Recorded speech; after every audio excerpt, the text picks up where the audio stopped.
Good morning, সবাইকে স্বাগত জানিয়ে আবার একটা ভিডিও নিয়ে হাজির হয়ে গেছি। তো সকাল সকাল একটু পাউরুটি শেখেছিলাম, পাউরুটি আর এখানে চিত্তরঞ্জন মিষ্টি নিয়ে নিয়েছি। তো আমার খিদে লাগছিলো, তো আমি খেয়ে নিলাম।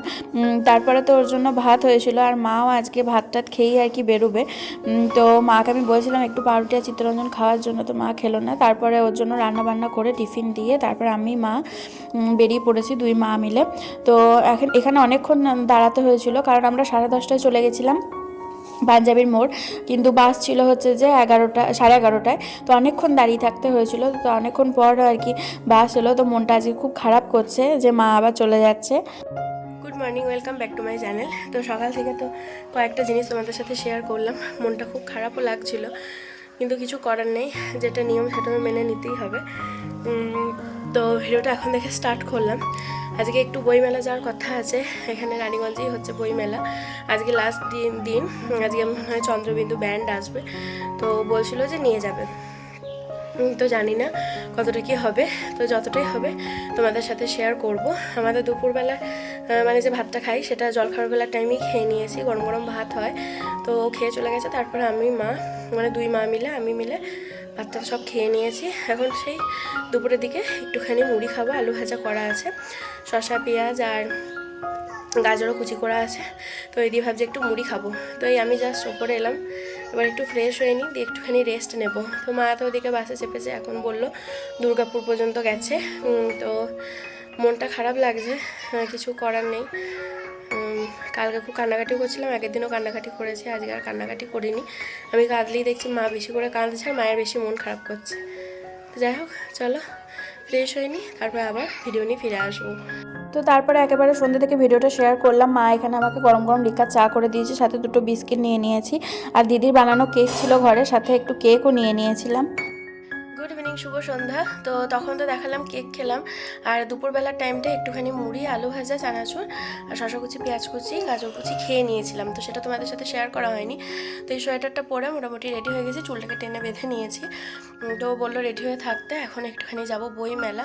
তো একটুখানি দেখি ঘুরে চলে আসবো, বেশিক্ষণ থাকবো না, কারণ বাইরে প্রচণ্ড ঠান্ডা, আর আমারও সেই সাথে প্রচণ্ড ঠান্ডা লেগেছে, কাশি হচ্ছে, আর শরীরটা ভালো নেই। সেই জন্য বললো বলে আমি বললাম যে হ্যাঁ তাহলে যাবো।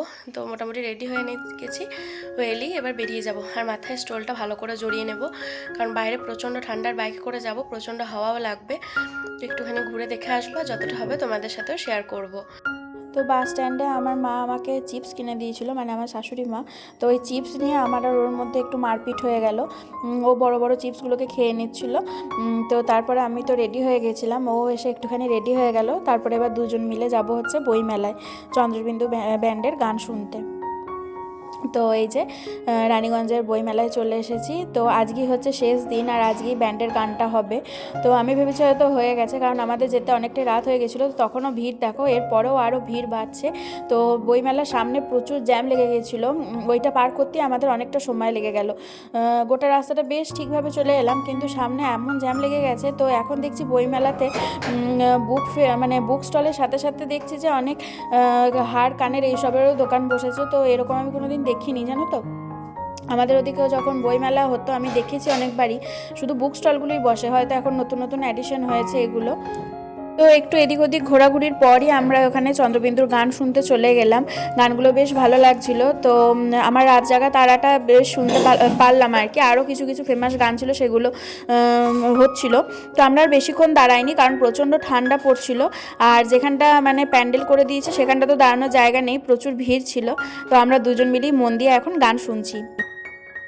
তো আজকে আমরা ঠিক করেছিলাম বাইরেই কিছু একটা খেয়ে নেব, আর মায়ের জন্য কিছু নিয়ে যাব।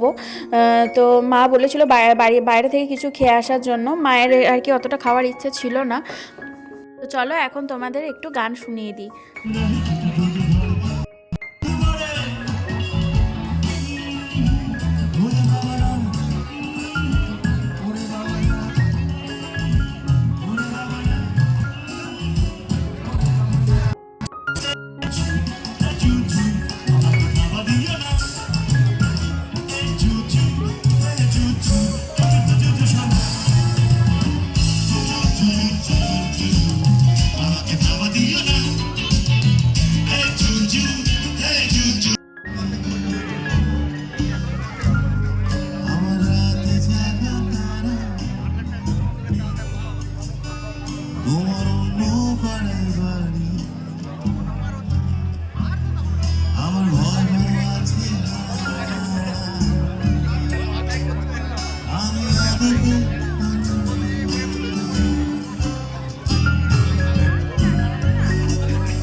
এই যে দেখো এইদিকে কত মেলা বসেছে, তো অনেক রকম জিনিস বিক্রি হচ্ছিল। তো আমাকে বলছিল কিছু নেবে, তো না, তো আমি কিছুই নিইনি, এমনি জাস্ট ঘুরে ঘুরে দেখছিলাম। তো আমার বেশি ভালো লাগছিলো বইগুলো দেখতে, কোনো ভালো গল্পের বই পেলে আমি নিতাম। তো আমি তো অত মানে খুলে খুলে দেখিনি, আর অত আমার বই নিয়ে জ্ঞানও নেই, মানে গল্পের বই নিয়ে বিশেষত। তো এই জন্য আর টাকা খরচ করে কিছুই নিলাম না, জাস্ট একটু ঘুরে দেখলাম। আর এখানে খুব সুন্দর একটা বড় বৌদ্ধ মূর্তি করেছে, যেটা দেখতে ভালো লাগছিল। আর এখানে সবাই ছবি সেলফি এগুলোও তুলছিল। তো আমি বলছিলাম ওকে তুলে দেওয়ার জন্য ছবি, তো এখানে আর সেরকম ছবি তুলিনি, কারণ অনেকজন দাঁড়িয়ে দাঁড়িয়ে তুলছিল।